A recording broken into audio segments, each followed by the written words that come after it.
ይኸው ይህን ተሸክመው ነው ገረገራና ጥድ ተደግፈው እመቤታችን ነው ብለው ሲሉ የሚውሉት ማለት ነው። ይኸው ምን ብለው አሉ እዚህ ክፍል ላይ? አቤቱ እናመሰግንሃለን፣ አቤቱ እናከብረሃለን፣ አቤቱ እንገዛልሃለን፣ አቤቱ ቅዱስ ስምህን እናመሰግናለን። ጉልበት ሁሉ የሚሰግድልህ አቤቱ እንሰግድልሃለን፣ አንደበት ሁሉ ለአንተ ይገዛል። የአምላኮች አምላክ የጌቶች ጌታ የንጉሶች ንጉሥ አንተ ነህ፣ የሥጋም የነፍስም ፈጣሪ አንተ ነህ። እናንተስ በምትጸልዩበት ጊዜ እንዲህ ብላችሁ ጸልዩ ብሎ ቅዱስ ልጅህ እንዳስተማረን እንጠራሃለን አለ። ማን ነው ያስተማረን? ቅዱስ ልጁን ያስተማረን። ይሄ ወንደርፉል የሆነ ጽሑፍ ነው። አየህ፣ ቅዱስ ልጅህ እንዳስተማረን እንጠራሃለን አሉ። ይህንን እንዲህ ብላችሁ ጸልዩ ብሎ ያለው ማን ነው? ቅዱስ ልጁ ነው። የአብ የባህሪ ልጁ ጌታችን መድኃኒታችን ኢየሱስ ክርስቶስ ማለት ነው። እና አባታችን ሆይ በሰማያት የምትኖሩ ብሎ የሚለውን ካለ በኋላ ይህን ማን እንዳስተማራችሁ ነው እናንተ የምትሉት ነው እያልን ያለ ነው። ይህንንስ ቅዱስ ልጁ ነው ያስተማረው ወይስ ቅዱስ ልጁ ሁለቱን ነው እንዲያስተማረው? አይደለም። አሁን ህዝባችን በሙሉ የሚያውቀው ቅዱስ ልጅ እንዳስተማረ ብሎ የሚለውን ነው የሚረዱት። ይህንንም ጌታችን ያስተማረው ብሎ ይላሉ። መንፈሳዊ ነገርን የማያውቁ ስንት ትውልድ አለ። ስለዚህ ይሄ ራይት ነው፣ ይሄ ግን ኤክስ ነው። ይሄ እንደዚህ ኤክስ ነው። ምድር በትውልድ ልብ ውስጥ እንደዚህ ኤክስ፣ በወረቀት ላይ እንደዚህ ኤክስ ነው መቀመጥ ያለበት። በፍጹም ጌታችን እንደዚህ አላስተማረምና ሐዋርያቱም አላስተማሩምና የቤተ ክርስቲያንም አባቶች የተባሉትን ሁሉም በፈጠረ አንድ አምላክ በሚሆን በእግዚአብሔር አብ እናምናለን ብሎ የሚለው የሃይማኖት ጸሎት የተባለው የኒቄያ ክሪድ ላይ እንኳን ይሄ ድንጋጌ አልተደነገገም። ከየት ነው ያመጣችሁት? ይሄንን ማን ያስተማራችሁ?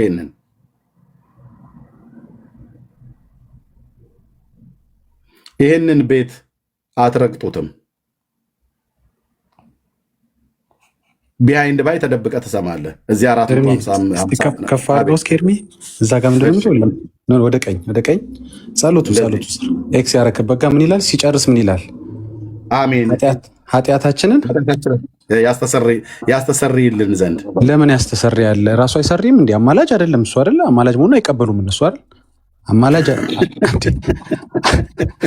አማላጅ ካልሆነ ለምን ያስተሰርያል? ይሰርይልን ዘንድ ነበር መሆን ያለበት። ኦርቶዶክስ እኮ ውስጡን አምና እኮ ያርሰው ኤርሚዬ ከዚህ በላይ ኃጢአት አያስተሰርይም ነው የምትለው። ራሱ ኃጢአትን ይቅር ይላል ነው አይደል የምትለው? እሱ ቪዲዮ እሰጥሃለሁ። ባይተወይ ዘማርያም ምን አለ መሰለህ አያስተሰርይም። ይሄን ሀሳብ የኦርቶዶክስም ሀሳብ ነው። ይቅር አያስብልም፣ ይቅር ይላል እንጂ ገብቷላል እኮ ይቅር። እዚህ ጸሎቱ ግን እንደዛ አይደለም የሚለው፣ ያስተሰርያል ነው እኮ የሚለው። ያስደርጋል ማለት ያደርጋል ማለት አይደለም። ያስፈጽማል ማለት ይፈጽማል ማለት አይደለም፣ ለነሱ ማለት ነው። ስለዚህ ያስተሰርያል ካላችሁ እያማለድ ነው ማለት ነው። ይሰርያል ነበር መሆን ያለበት። እሺ ቴንክ ዩ ኤርሚ፣ እንዳታመልጣኝ ነው እንጂ። አረ ነገሩን አበለሻሻው ዳጊ። ቆይ ከፈት ማይክ ካልሆነ ታይቶ ወርዳለህ። በገዛ ቆንጭራ ይቆነ እኮ ጸሎታችሁ። የሊቀ ክህነቱ ስራ እንደቀጠለ ዛሬም በሰማያት እንደሚማልድ አረጋጋጭ ነው ማለት ነው እያልከን ነው። ታዲያ ይኸው ራሳቸው ነው ያሉት። ማን ነው ፈቶ የለቀቀባችሁ? ይህን ቀጥል ኤርሚ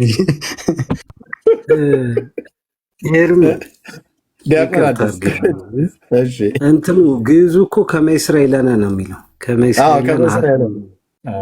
አሁን አማርኛው ላይ ይኸው ራሱ ይጋጫል። ያስተሰርይልን ዘንድ ከመያስተስርይለነ ማለት ነው ወደ ግዕዝ ስናመጣው። የአማርኛው ራሱ ችግር አለበት። ሌላኛው ነገር ልጠቅሰው የፈለኩት ሰላምታ ግን ጸሎት መሆን ከቻለ ሰላምታ ጸሎት የሚሆን ከሆነ ለምን ኤልሳቤጥ ሰላም ብላት የለ እንዴ? ለምን እሱን ሰላስገቡት? እናንተ ሰው እንዳይገባ ነው እንዲህ እያደረጋችሁ ያላችሁት ቤቴ። አረ እንደዚህ አይነት ጥያቄ አታይቋቸው፣ ሲገቡ ይሻላል። እስቲ የግሪኩን ጨርሱልን፣ የግዕዙን ጨርሱልን። ልሳን ማናቅ ሰዎች እስቲ ምንድን ነው እያለ ያለው? ይተርጎም። እኔ ሻይ ነገር ሊያዝ ቤቱን ምራው አንተ። እኔ ሻይ ነገር ሊያዝ ዛሬ በጣም ከመእስራኤል ነው የሚለው። ኃጢአታችንን ይሰርይልን ዘንድ ማለት ነው። ወይም ደግሞ ኃጢአታችንን ይቅር ይለን ዘንድ ያጠፋል። ከዚህ ደግሞ ያስተሰርይልን ዘንድ ነው ያለው።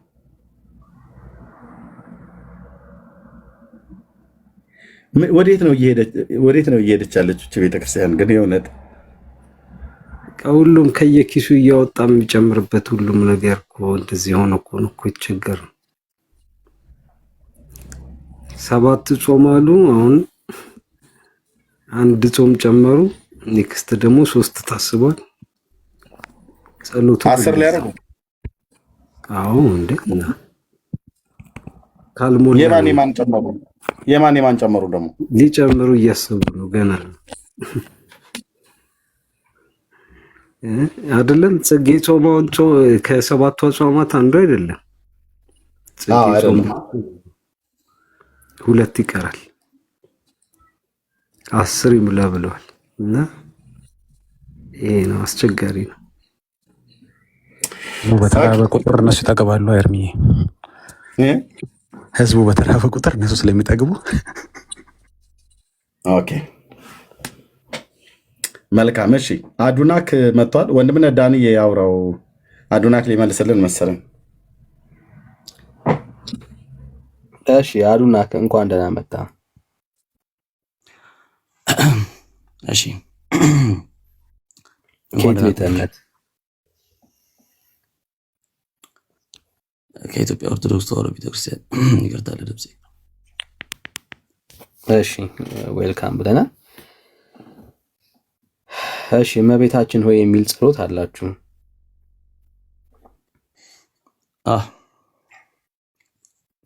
ማን ይሆን ያስተማራችሁ? እሱ ማን ይሆን ያስተማራችሁ? ኦኬ ቤተክርስቲያናችን ስልጣን አላት። ስልጣን ቅድም እህታችን እንደተናገረችው እኛ መጽሐፍ ቅዱስ ብቻ ብለን ማናምን ክርስቲያኖች ስለሆነ በቤተክርስቲያናችን ስልጣን መሰረት የጌታችን መድኃኒታችን ኢየሱስ ክርስቶስ ካስተማረው ጸሎት በ4 ነጥብ ከዘጋን በኋላ ይህንን ጸሎት እናደርጋለን። ያንን ግን በ4 ነጥብ እንዘጋለን። አሁን ትዘጉታላችሁ አትዘጉትም አልነበረም ጥያቄው። ማን ነው ያስተማራችሁ ነው ያልኩት።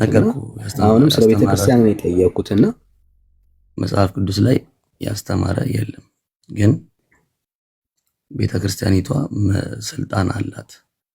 የምን ስልጣን? መጽሐፍ ቅዱስ ብቻ ብለን ማናምን ስለሆነ ይህ ደግሞ መጽሐፍ ቅዱስ ውስጥ እንዳለ እመቤታችን ቅድስት ድንግል ማርያም ሆይ ብሎ የሚጀምረው ጸሎት እንዳለ ከመጽሐፍ ቅዱስ ውስጥ ድራይቭ የተደረገ ስለሆነ ቤተክርስቲያናችን ባላት ስልጣን ምዕመኖቿ እንዲጸልዩ ተካቷል ማለት ነው። ስለዚህ ግን ለምን ስልጣን ነው ያላት ቤተክርስቲያን? እንደዚህ አይነት ነገሮችን የማድረግ ስልጣን አላት ማለት እግዚአብሔር የማያስተምረውን ቃል የመጨመር ስልጣን አላት ያልከን ያለው እግዚአብሔር ቃል ነው። ቃሉ የእግዚአብሔር ቃል። ቆይ አንድ አዶናኪ ትቀጥላላችሁ ወገኖች። ሼሩን ተዉት። ታብ ብቻ አድርጉ። ሼሩ በቂ ነው። 10 ሺህ ያደርሳችሁታል። በቂ ነው። አሁን ሁሉ የምትሰሙኝ ሰዎች ሼሩን ተዉትና እነሱ ያወሩ። ታብ አድርጉት። ጸጋ ይብዛላችሁ። ታብ አድርጉት። ሌላውን ተዉትና ወገኖች ጸጋ ይብዛላችሁ። ቀጥሎ አዶናክ። እሺ ቤተክርስቲያን ከኪሷ የምትጨምርበትን ሀሳብ ስልጣን ከየት ነው ያገኘችው? እግዚአብሔር ቃል በላይ የሆነችበትን እሱን አይደለም። አሁን ጥያቄው እኮ እሱ አይደለም። ማን ያስተማር ነው አይደል? ጥያቄ ማን ያስተማር አልኩን? መለስኩልህ። በመጽሐፍ ቅዱስ ላይ እኮ አድምጠኛ። አንተ ያልተመለሰ መስሎ ነው እንጂ መልሼልሃለሁ። በመጽሐፍ ቅዱስ ውስጥ እንደዚህ ሊትራሊ እመቤታችን ቅድስት ድንግል ማርያም ሆይ ብሎ ያስተማረ የለም። ግን ቤተክርስቲያናችን በጊዜ ሂደት መጽሐፍ ቅዱስ ውስጥ የተጻፈውን ቃል በ4 ነጥብ ከዘጋን በኋላ ጌታችን መድኃኒታችን ኢየሱስ ክርስቶስ ያስተማረውን ጸሎት በ4 ነጥብ ከዘጋን በኋላ ግን ምዕመኖቿ ይህንን ብለው በጸሎታቸው ውስጥ እንዲያካትቱ አድርጋለች። አሁን ተመለሰልን። አዎ እኮ እሱማ ቤተክርስቲያንህ እንዳደረገችው እኮ ነገርከን፣ ሰማነው። ቤተክርስቲያን ግን ስልጣን አላት ወይ ነው ጥያቄው። እግዚአብሔር ቃል የሚጋጭ ሐሳብ ለህዝቡ እያስተማረች አሁን በምናወራው ጉዳይ ላይ ነው። የእግዚአብሔር ከኪሷ የሆነውን ሐሳብ እየጨመረች ህዝቡን ማስተማር ስልጣን አላት ወይ? ከእግዚአብሔር ቃል ጋር የሚጋጭ ሐሳብ እያነሳች። እኔ እኮ ሐሳቤን እኮ ግልጽ አድርጌልሃለሁ። አንተ አሁን አልገባህም ነው እንጂ እኔ ሐሳቤን በደንብ ግልጽ አድርጌልሃለሁ። ጌታችን ኢየሱስ ክርስቶስ በመጽሐፍ ቅዱስ ላይ እኮ ልመልስልህ፣ ጠየቀኝ ልመልስልህ። ጌታችን መድኃኒታችን ኢየሱስ ክርስቶስ በመጽሐፍ ቅዱስ ላይ አባታችን ሆይ እናንተስ በምትጸልዩበት ጊዜ እንዲህ ብላችሁ ጸልዩ ብሎ በቃሉ አስተምሮናል። ምን ብሎ አስተማረና? አባታችን ሆይ በሰማይ የምትኖር ብሎ መጨረሻ ላይ እስከ መዝጊያው ድረስ ያለው ያንን በአራት ነጥብ ዘግታለች ቤተክርስቲያናችን እኮ። ከዛ ቀጥላ አይደለም ያን የጻፈችው። ያንን በአራት ነጥብ ከዘጋች በኋላ ቀጥላ ነው እንጂ የምን አራት ነጥብ ነው የምታወራው? አሳየኝ። የምን አራት ነጥብ ነው የምታወራው? አሳየኝ። ጸሎት ምን ላሳይ? ጸሎቱን አሳየኝ። በአራት ነጥብ እንደተዘጋ ላሳይ። አራት ነጥብ ማለት ምን ማለት ነው? አራት ነጥብ ማለት የአንድን አረፍተ ነገር መዝጊያ ወይንም የአንድ ምንድን ነው የሚባለው በአረፍተ ነገሮች የተዋቀረ ምንድን ነው የሚባለው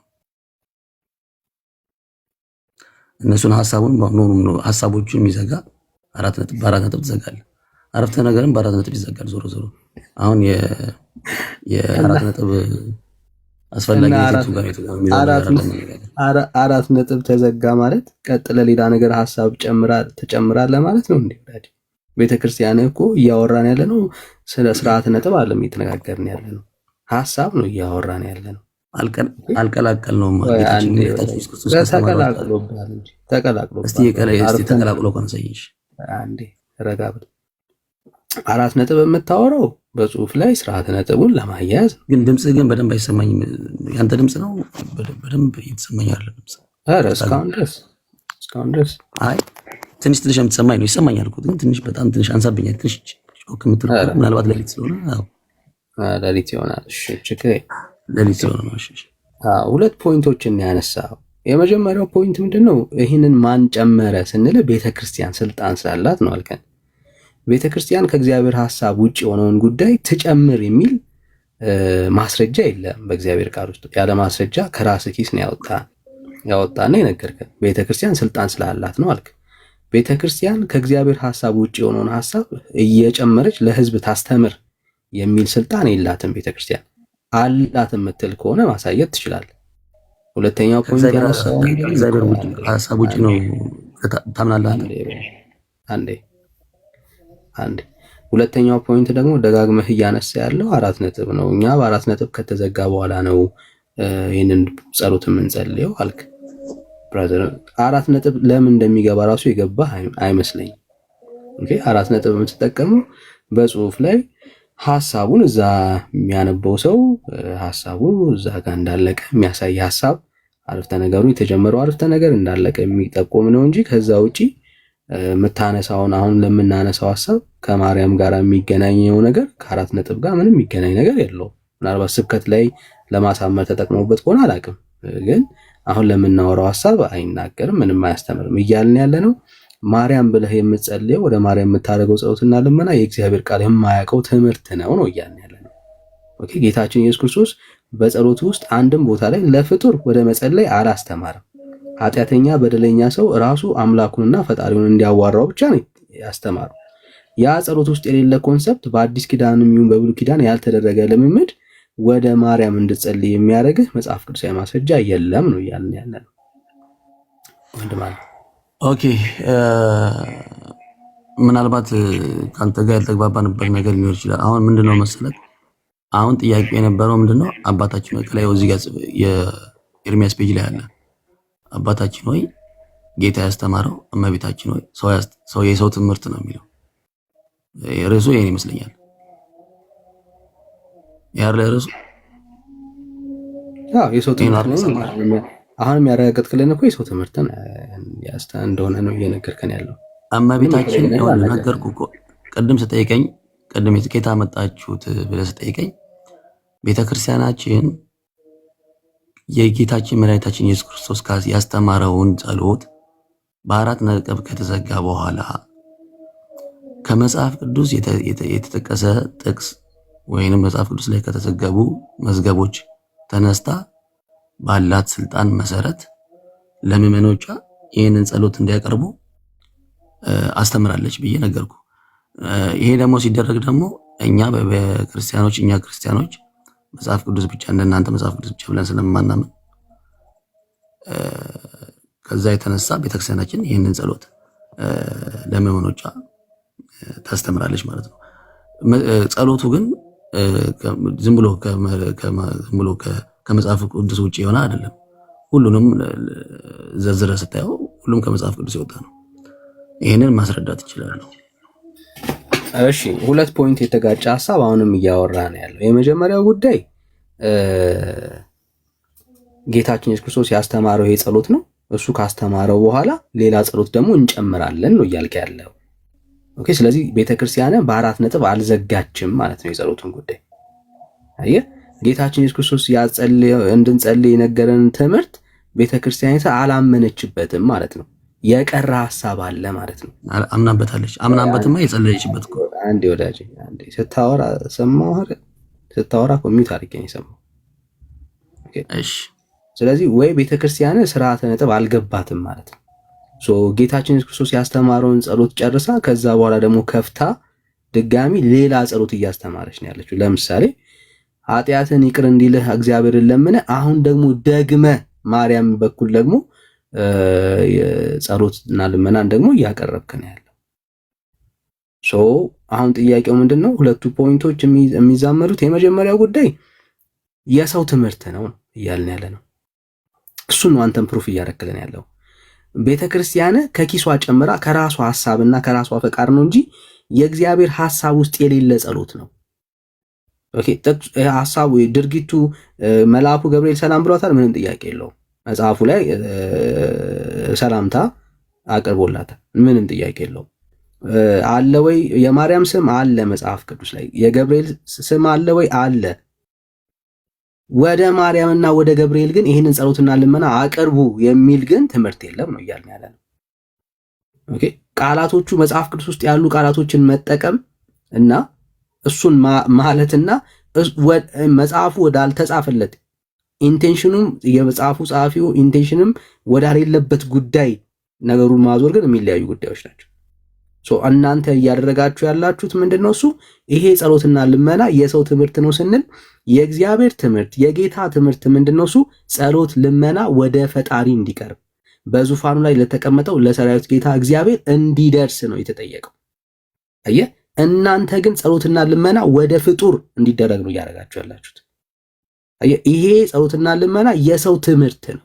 መጽሐፍ ቅዱስ ውስጥ ሰው ማርያምን ተስፋ እንዲያደርጋት ጸሎት ልመናን እንዲያቀርብ የሚያስተምር ወደ ማርያም እንድንለምን የሚያደርገን ማርያምን ተስፋ እንድናደርጋት የሚያደርግ የእግዚአብሔር የሆነ ሐሳብ የለም።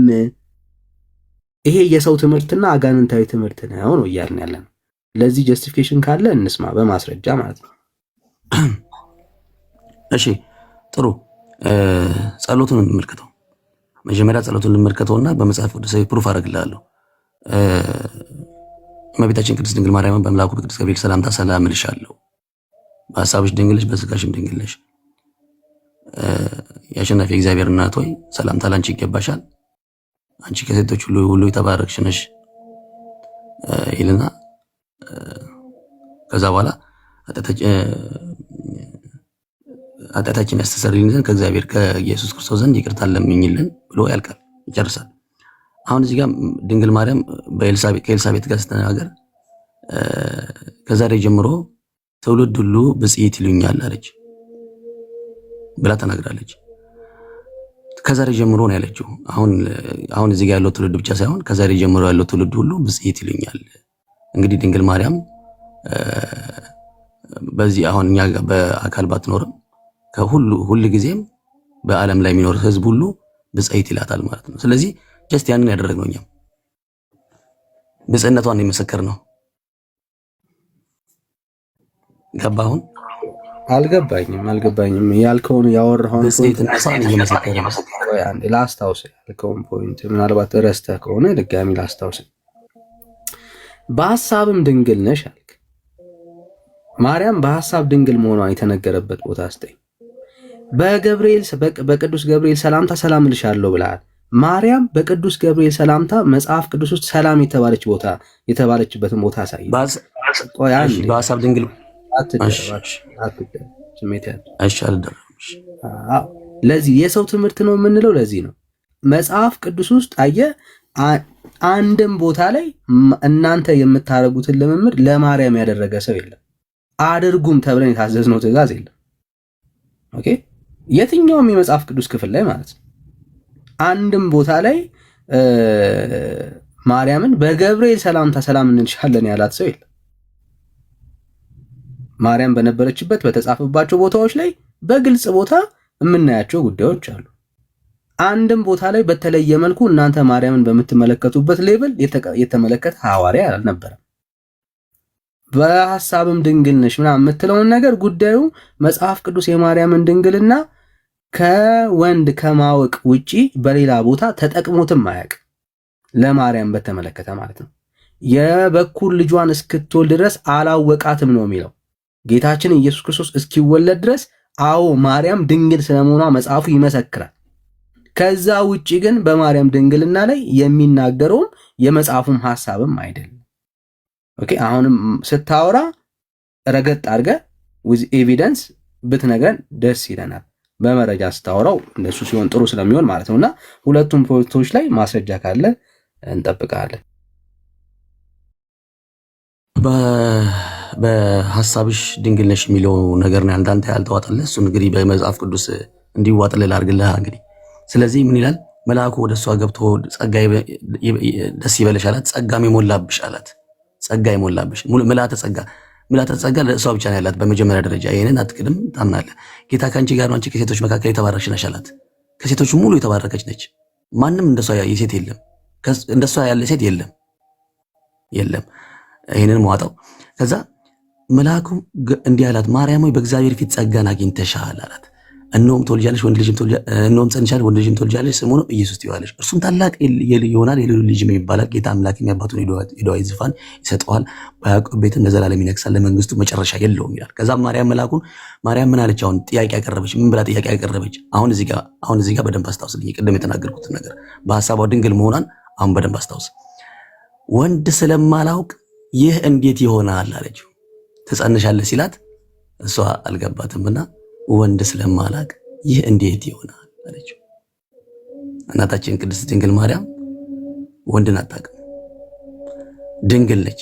አሁን በስጋዋ ድንግል መሆኗን አንተ መስክረሃል። በሐሳቧም ደግሞ ድንግል መሆኗን ወንድ አላውቅም፣ ስለ ወንድ ምንም አውቀው ነገር የለም አለች። አንተ ማለት ዮሴፍ ሴት መስሏት ነበር። ዮሴፍ ሴት መስሏት ነበር። አይ ኖርማሊ ወንድ አለማወቅ ማለት እኮ ወንድ አለማወቅ ማለት እኮ ትስቃለህ፣ በኋላ ትስቃለህ፣ መልሶ ሲመለስልህ ሳቅ ይመጣብሃል። ወንድ አለማወቅ ማለት እኮ እንደዚህ አንተን እንደዚህ በአይቼ አለማወቅ አይደለም እኮ በፍትወተ ስጋ አለማወቅ ማለት ነው። ጭራሽ ወንድ አታውቅም በቃ እኮ። እሱማ ድንግል ናት ማለት እኮ ነው። እሱ ስለ ስጋ ድንግል ነው የሚያወራው ወንድም ማለት እሱ የስጋ ድንግልና ነው የሚያወራው፣ አለቀ። ከዛ ውጪ በሐሳብሽ ድንግል ነሽ የሚል የኦርቶዶክስ ተረት ሐሳብ ፍላጎት ነው እንጂ ማርያም ስለ መጽሐፉ በሐሳብ ድንግል አለመሆኗን በምን አወቅ? አንተ በሐሳብ ድንግል አይደለችም ነው የምትለው? አትደረብራጅ። የሐሳብ ድንግልና የምትለው ኮንሰፕት ራሱ እኔ ከማርያም ውጪ መጽሐፍ ቅዱስ ውስጥ ያለም ጉዳይ አይደለም የምታወራው። ኦኬ፣ ድንግል ብሎ መጽሐፉ ሲያወራ የሚያወራው ወንድን አለማወቅን ነው የሚናገር። ከዛ ውጪ በተያያዘ መልኩ ስለ ሐሳብ ድንግልና ምናምን የምትለውን ነገር መጽሐፍ ቅዱስ ውስጥ ልታሳይና በማስረጃ ልታወራበት የምትችል ነገር የለም። በሌለ ነገር ጊዜ አናባክን። በእግዚአብሔር ፊት ጸጋን ያገኘ ሰው እኮ በሐሳቡም ድንግል የሆነ ሰው ነው። ስሜት ያቱም ደግመ ቅድም ምን ስትል ነበረ? ማርያም እሷ ብቻ ናት ጸጋ የሞላባት ስትል ነበር። ማስረጃ አለ? ከማርያም ውጪ ሰዎች ጸጋ እንዳልተሞሉ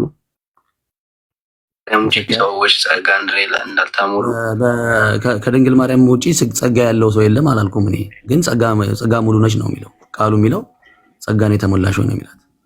ምልዕተ ጸጋ ይባላል ማለት የቀደሙ ቃሉን የተለያየ ነው።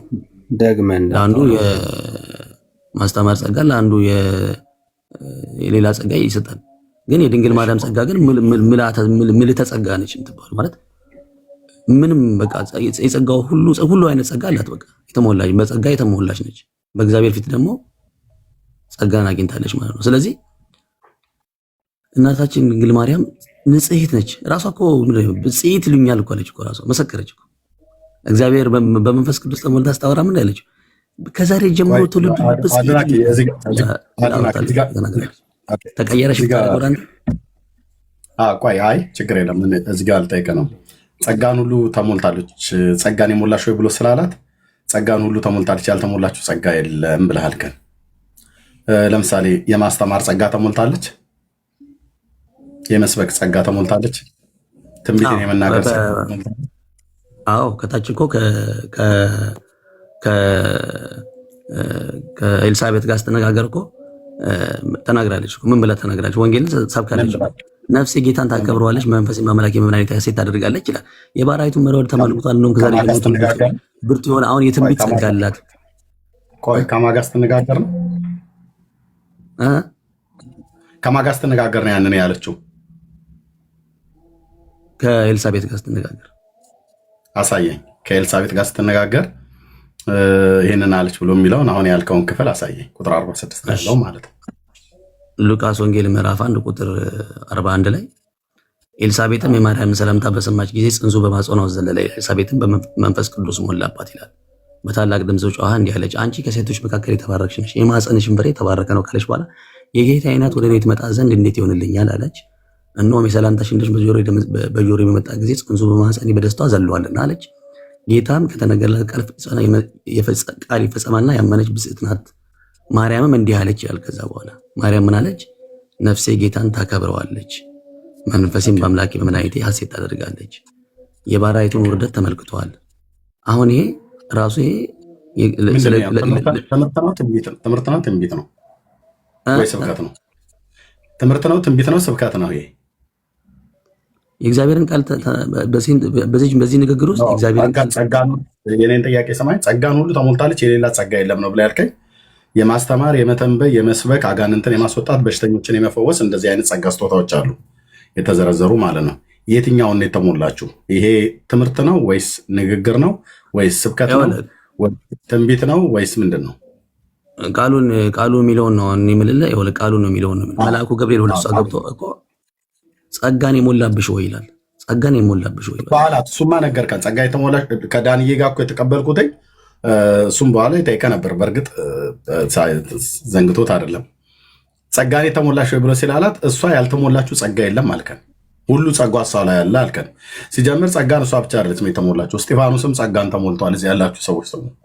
ኦኬ እስጢፋኖስ እንዲያውም ድንቅና ተአምራትን ያደርግ ነበረ ከማርያም ይልቅ። ማርያም አንድም ቦታ ላይ ድንቅም ተአምራትም አላደረገችም፣ አጋንንትንም አላስወጣችም፣ ተአምራትም አላደረገችም፣ ትንቢትም አልተነበየችም፣ ትምህርትም አላስተማረችም፣ ስብከትም አልሰበከችም።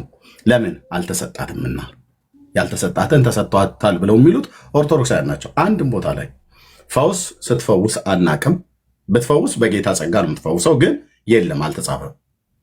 ሙታንን ማስነሳት፣ ተአምራትን ማድረግ፣ ትምህርትን ማስተማር፣ ትንቢትን መተንበይ፣ ስብከተ ወንጌልን መስበክ፣ ይሄ ሁሉ ጸጋ ስጦታዎች በአንደኛ ቆሮንቶስ መልክ መጽሐፍ ምዕራፍ 12 ላይ እንደተጻፈው ይሄ ሁሉ ለማርያም ተቸረዋታል ብላ ምትለው የኢትዮጵያ ኦርቶዶክስ ተዋሕዶ ቤተክርስቲያን እንጂ መጽሐፍ ቅዱስ እንደዚህ አይልም። አዎ ልክ ነው። ጸጋን የሞላት ናት፣ ምንም ጥርጥር የለውም።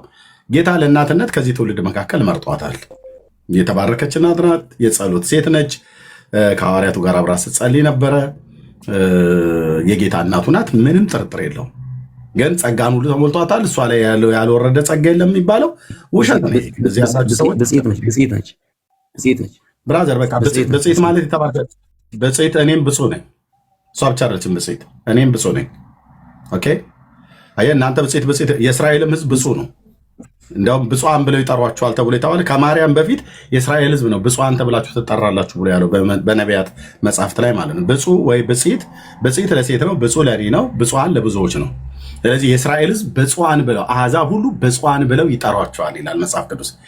ከማርያምም ከእኛም በፊት የእስራኤል ሕዝብ ብፁዕ ተብሎ እንደሚጠራ በነቢያት መጽሐፍት ላይ ግልጽ ሆኖ ተጽፏል። ኦኬ ብፁዓን ናቸው እንደ ሕዝብ የተባረኩ ማለት ነው። በማን የተባረኩት? በእግዚአብሔር ማለት ነው። እኔም ብፁዕ ነኝ። የዮና ልጅ ስምዖን ጴጥሮስ አንተ ብፁዕ ነህ ብሎታል ማቴዎስ 16 ላይ ብፁዕ ነው። አየህ፣ ብፁዕ ማለት የተባረከ ማለት ነው። ማርያምም ብፅዕት ነኝ ብላለች። ራሷን ይቻለችው ራሷ በማለቷ ተሳስታለች እያልን አይደለም። ተብላ ብትባል አያንስባትም። ብፅዕት ናት። ብፅዕት ማለት የተባረከች ማለት ነው። የተባረከች ነኝ ብለህ ብትል እኔም የተባረኩ ነኝ። ጴጥሮስም የተባረከ ነው። በስሙ ያመኑ ወንድሞች ናቶች እዚህ ያሉ በሙሉ የተባረኩ ናቸው። ብፁዓን ነን። እዚህ የብፁዓን ስብስብ። ግን ጥያቄውን ምንድን ነው? ጸጋ ስጦታ በኋላ ያንተና አንተ ከክርስቶስ በኋላ ጸጋ ስጦታ በሙሉ ለዋ ላይ ፈሶባታል ብለህ ያልከው ውሸት ነው፣ ውሸት ነው። የጌታ እናት ማርያም አስተማሪ እንድትሆን ጸጋ አልተሰጣትም። ሰባኪ እንድትሆን ጸጋ አልተሰጣትም። አልተሰጣትም። እንድትተነብይ ቃሉ እኮ ከሴቶች መካከል ነው የሚለው። ኤርሚያስ ቆይ አንዴ ላንብብልህ። ቃሉ ከሴቶች መካከል ነው የሚለው። እኛ መቼ ጠፋን ከሴቶች መካከል ብሎ የሚለው ቃል አሁን ያለየን እኮ ታዲያ አንተ አሁን እኮ ከሴቶች መካከል ነብይ ከወንዶች ጋር ለምኮምፔር ማድረግ ከሴቶች መካከል ነብይ እንድትሆን ጸጋ ተሰጥቷታል ይላል አይልም? ከሴቶች መካከል አስተማሪ እንድትሆን ጸጋ ተሰጥቷታል ይላል አይልም? ከሴቶች መካከል ሰባኪ እንድትሆን ጸጋ ተሰጥቷታል ይላል አይልም? አይልም የማይለውን ነገር ልብ ምትሉት እኛ ከሴቶች መካከል ብፅዕት ነች ብሎ ያላትን እሱን ቃል አልዘነጋንም። ጥሩ በቃ ጸጋን የሞላብሽ ይላል። ከሴቶች መካከል የተባረክሽ ነው ይላታል። መመረጧ ከሴቶች መካከል የተመረጠችበት ዓላማ ደግሞ ጌታችን መድኃኒታችን ኢየሱስ ክርስቶስን በስጋ ለመውለድ ነው አይደለ? ስለዚህ መመረጧ ለእግዚአብሔር አምላክ ለራሱ ዓላማ መመረጡ ከሴቶች መካከል የተባረከች ስላደረጋት ነው። እንደገና ደግሞ ጸጋ የሞላብሽ ሲል ከሴቶች አንጻር ነው የምታስበው። አሁን ነገር አሁን ከወንድ ጋር ኮምፔር አታደርግ። ከሴቶች መካከል እንጂ ከወንዶች ግን እነ እስጢፋኖስ ሁሉ እኩል ተሞልተዋል ጸጋ። አንተ ግን ቅድም ስትናገር የነበረው ጸጋን የሞላት ከፍጥረት ውስጥ እንደሷ ማንም የለም ስትል ነበር። እስጢፋኖስ አለ እንደ ድንግል ማርያም ያለው ክብር እኮ ማንም የለም። እስጢፋኖስ አለ ጸጋ የተሞላ አሁን ክብር ብሎ የሚለውን ተወው። እስጢፋኖስ አለ። እስጢፋኖስም ጸጋን ተሞልቶ ይላል። አየህ ተሞልቶ ማለት ነው። ጸጋን ተሞልቶ ድንቅ ታምራትን ሲያደርግ ወደ ፖይንት ልምጣ። ስለዚህ ወደ ፖይንት ከሄድክ ወደ ዳንኤል ጋር የቀድሞን ጨርሶ ማለት ነው። በእሷ ጄኔሬሽን ከነበሩት ከሴቶች መካከል ግን የተባረከች ነች። ይሄ ምንም የማያሻማ ነገር የተባረከ ነበረ። ሌላው የተረገመ ነው ማለት አይደለም ብራዘር። የተባረከ ማለት አላልኩም፣ የተረገመ ነው አላልኩም። ግን የተባረከች ነች ብሎ መልአኩ በአፉ ተናግሯታል። ምን ብሎ እኮ የተባረከች? የእስራኤልም ሕዝብ እኮ የተባረከ ነው ብራዘር። እሷ ራሱ የተገኘች እኮ ከአብርሃም ዘር አይደል? ለምን ለይቶ ከሴቶች መካከል የተባረከች ነሽ አላት? ወዳጅ ከሴቶች መካከል የተባረከች ነሽ ማለት ምን ማለት ነው? እግዚአብሔር ከሴቶች መካከል የተባረከች ነሽ ማለት ከእስራኤል ልጃገረዶች የሚሆን ከእስራኤል ከማን በዚህ ምድር ላይ ከሚኖሩ ሴቶች መካከል አምላክ ሰው ሊሆንባት በቃ የመረጣት የፈጠራት እናት ስለሆነች ነው። ለእናትነት ስለመረጣት ነው። በእሷ ሊጸነስ ጌታ ስለወደደ ነው። ይህንን ደግሞ እድል ማንም አላገኘውም፣ ደግሞ ማንም ሊያገኘውም አይችልም። ማንም አላገኘውም። ከሷ ፊት የነበሩ ሴቶችም አላገኙትም። በእሷ ዘመንም የነበሩ ሴቶች አላገኙትም። ከእሷም በኋላ ያሉ እስካሁን ድረስ ከዚህም በኋላ የሚመጣው ትውልድ አያገኘውም ይህንን እድል ብራዘር። ለዚህ ነው ከዛ ውጭ ማርያም የጌታ እናት ከመሆኗ ውጭ ከሌሎች ሴቶች በምንም አትበልጥም፣ በምንም አታንስም። ፋክት።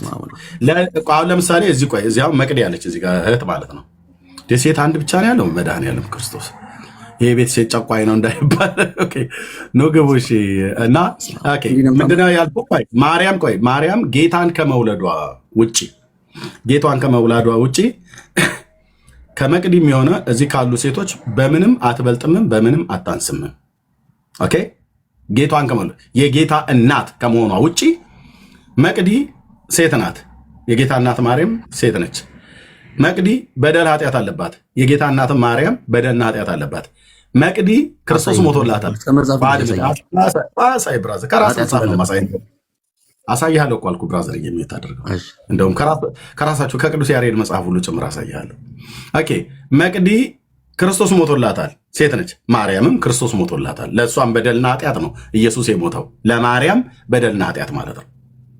ኦኬ ስለዚህ መቅዲ ከበደልና ከፍጥረቷ የተነሳ የቁጣ ልጅ ነች። ማርያምም የቁጣ ልጅ የነበረች ነች። ምክንያቱስ መቅዲና ማርያምን ምን ያገናኛቸዋል? የአዳም ዘር ናቸው። በፍቶተ ስጋ የተወለዱ ናቸው። የመቅዲ እናትና አባት የግብረ ስጋ ግንኙነት አድርገው ነው የወለዷት። የማርያምም እናትና አባት የግብረ ስጋ ግንኙነት አድርገው ነው የወለዷት። ከእናትነት ጀምራ ትጠበቅ ነበረ ብሎ የሚለው እሱ የኦርቶዶክስ ተረት ነው። መረጃ አምጡ ብለን ስንል ከአዳም ጀምሮ እየተከፈለች ስትወርድ፣ እየተከፈለች እየተቆረጠች፣ እየተጎመደች ስትወርድ እውነት ወንድሞቼ እናቶቼ እጅግ የሚያሳፍር ነው። ስለዚህ የጌታ እናት ማርያም ከሌሎች ሴቶች የተለየች የሚያደርጋትም ለእናትነት መርጧታል። በቃ ማንም ቢላላት ማንም ቢገባበጥ የማያገኘውን እድል ማለት ነው አግኝታለች። ይህንንም ደግሞ ጌታ ራሱ ወዶ ፈቅዶ ያደረገው ነው ማለት ነው። በዚህም ደግሞ እኛ አንቀናም። እውነት ነው የጌታ እናት በመሆኗ ብቸኛ ናት። ኦኬ ማንም ሰው ኢየሱስን ልጄ ብሎ አይጠራውም፣ በምድር ላይ ያለ ሰው ማለት ነው። ከዓለም የሚለው ማን ነው? አብርሃም ልጄ ይለዋል። አንዳንድ ኦርቶዶክሳውያን ምን ይላሉ? ማንም ሰው ኢየሱስ ክርስቶስን ልጄ ብሎ አይጠራውም፣ እሷ ብቻ ነች ልጄ ብላ የምትጠራው አሉ። ውሸት። ዳዊት ልጄ ብሎ ይጠራዋል፣ አብርሃም ልጄ ብሎ ይጠራዋል። እንደውም ማርያም ልጄ ብላ ሳጠራው በፊት ዳዊት ልጄ እያለ ይጠራው ነበር። ስለ ልጁ ትንቢት ይናገር ነበር። ስለ ልጁ ግን እያለ አምላክ ሆይ እያለ ስለ ጌታ ስለ ኢየሱስ ክርስቶስ የአብ ልጅ ስለመሆኑ ነው እዛ ጋር የሚናገረው። በእርግጥ ግን መሲሁ የዳዊት ልጅ እንደሆነ የእስራኤል ሕዝብ ሁሉ ሲናገር አልነበረ ብሉይ ኪዳን። ስለዚህ ማርያም ብቻ ናት ልጄ ብላ የምትጠራው አምጣ ስለወለደች ብሎ የሚለው። እሺ አምጣው በመውለድ ከሆነ ዳዊት አምጦ አልወለደም፣ አብርሃም አምጦ አልወለደም። ግን የአብርሃምን ዘር ስለያዘ ግን የአብርሃም ልጅ ነው ኢየሱስ። ስለዚህ አብርሃም ልጁን አምላኬም ብሎ ይጠራዋል፣ ልጄም ብሎ ይጠራዋል። ዳዊትም ኢየሱስን አምላኬም ብሎ ይጠራዋል፣ ልጄም ብሎ ይጠራዋል። ልጄ ብሎ ቢጠራ እንዴት ልጄ ብለህ ትለኛለህ? እኔ እኮ አምላክህ ነኝ ብሎ አይለውም ኢየሱስ። እኔ የዳዊት ስርና ዘር ነኝ የማበራም የንጋት ኮከብ ነኝ ብሎ ራዕይ መጽሐፍ ምዕራፍ 22 ቁጥር 16 ላይ የተናገረ ጌታ ኢየሱስ ክርስቶስ የዳዊት ልጅ መሆኑን ሪኮግናይዝ አድርጓል፣ ተቀብሎታል ማለት ነው።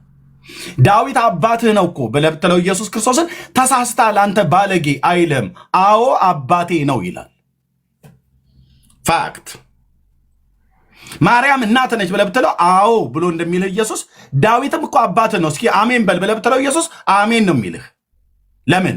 ዳዊት አባቱ መሆኑን ያውቃል። የዳዊት ልጅ ነው። ልጅም ስለሆነ ነው ጌታ አምላክም የአባቱን የዳዊትን ዙፋን ይሰጠዋል ብሎ በመልአኩ በኩል ለማርያም የተናገራት ማለት ነው። ስለዚህ ከሴቶች መካከል ለእናትነት ስለመመረጧ ይሄ የእሷ የብቻዋ ነው። ከእሷም በፊት አልነበረም፣ በእሷም ዘመን አልነበረም። አሁንም ያለው ትውልድ ቢላላጥም አያገኘው፣ ወደፊት የሚመጣው ትውልድ ቢገባበጥም መባረኩን አመንክ ኤርሜስ? እኔ ከነትርጓሜዎች ማርያም የተረገመች ነች ብሎ ያላችሁ ማን ስላለ ነው? የተባረከች ብሎ የምትለው መጽሐፉ የተባረከች ነች ብሎ የሌለ እንዴ? አንተ እኩል ነው ከሴቶች ብራዘርዬ፣ ተረታችሁ አደባባይ ላይ እንደዚህ ፈርሰ የተባረከች መሆኗን አመንክ ብራዘር። ማርያም የተረገመች ወዳጄ፣ ያ የድሮ ጠባይ አይነሳብህ። ማርያም የተረገመች ነች ያላል እንደዚህ ትውልድ መካከል የለም ካለ ያ ሰው የተባረከች ነች የተለየች ነች ስልህ እኮ አንተ አይደለችም፣ ፍጹም አይደለችም። የተለየችው ከሴቶች መካከል ለእናትነት ነው። ኦርቶዶክስ እንደምታወሩት እናንተ እንደምታወሩት አርቲ ቡርቲ ትምህርት የተባረከች ነች ይላል። ለእናትነት እኔም የተባረኩ ነኝ። ይሄ ሁሉ ትውልድ የተባረከ ነው። እግዚአብሔር ማርያምን የባረከበት በረከት ሌላ፣ እኛን የሚባረከበት ጭራሽ አልተባረክም። አንተ ለምንድነው ሰው ሲያወራ የምታወራው? እኔ የተባረኩ ነኝ ስትል ነው አንተ እንዳልተባረክ ነገር። እኔ የተባረኩ አንተ ማለት ትችላለህ። እኔ የተባረኩ የእሷን መባረክ አሁን ሚዩት አድርጌ እኔ ልናገርና አንተ አየህ የእሷን መባረክ ትናገራለህ። እኔ የተባረኩ ነኝ ብዬ ስል ግን አልተባረክም። እንደዚህ አይደለም። አየህ እኔ መጽሐፍ ሲነግረን እግዚአብሔር ከክፋታችሁ እየመለሰ ይባርካችሁ ዘንድ ብላቴናውን ላከው ብሎ ስለሚል ዌልካም፣ እንኳን ወደ ጴንጤ ቤት መጣ ብራዘር። እግዚአብሔር ዓለሙን የባረከው በልጁ በክርስቶስ ኢየሱስ ልጁን በመስጠት ዓለምን እግዚአብሔር ባርኳል። ይህንን የእግዚአብሔርን በረከት የሆነውን ልጁን ኢየሱስ ክርስቶስን መቀበል ያንተ ፈንታ ነው። ስትቀበለው ትባረካለህ። የእግዚአብሔር ባርኮት በልጁ በክርስቶስ ኢየሱስ በኩል ለአንተ ይደርሳል ማለት ነው።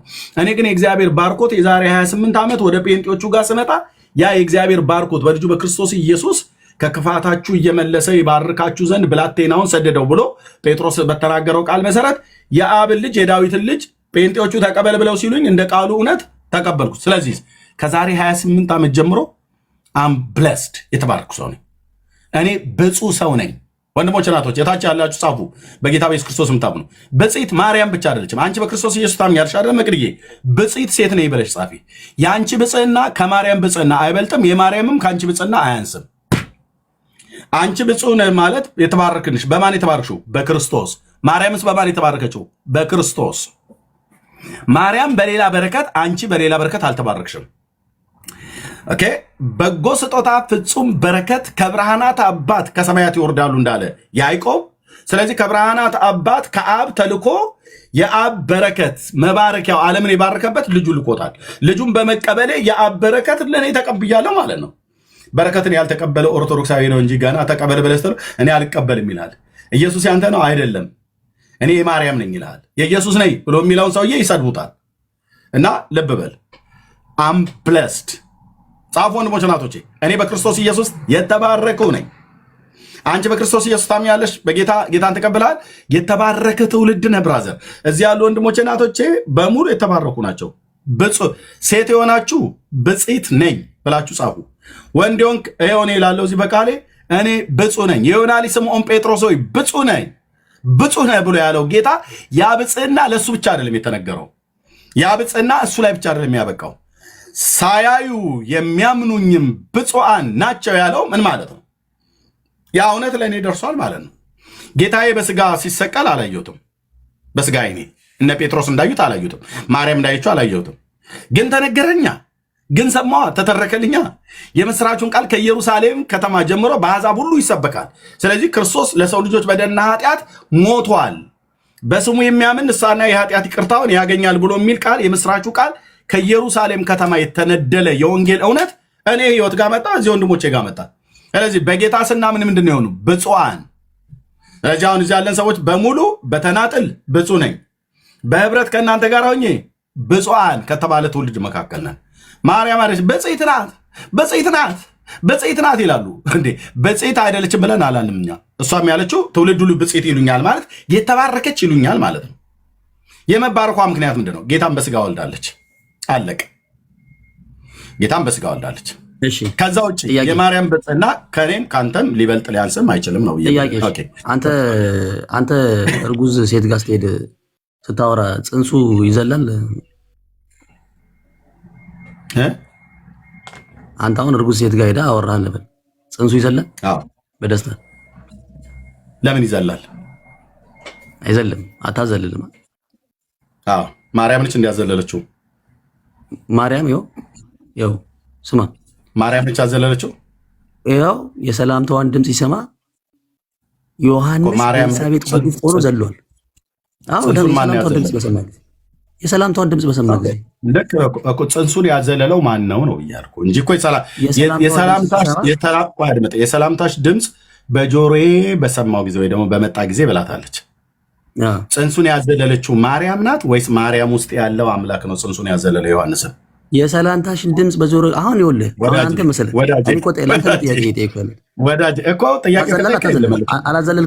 አላዘልልም አልከኝ እኮ አንተ አላዘልልም አመንክ እኮ አንተ። አሁን አንተ እኩል አይደለም ማለት ነው። አንድ አመንክ። ቀጥል። ምኑ ነው የምትቀላቀለው? አላዘልልም አልክ።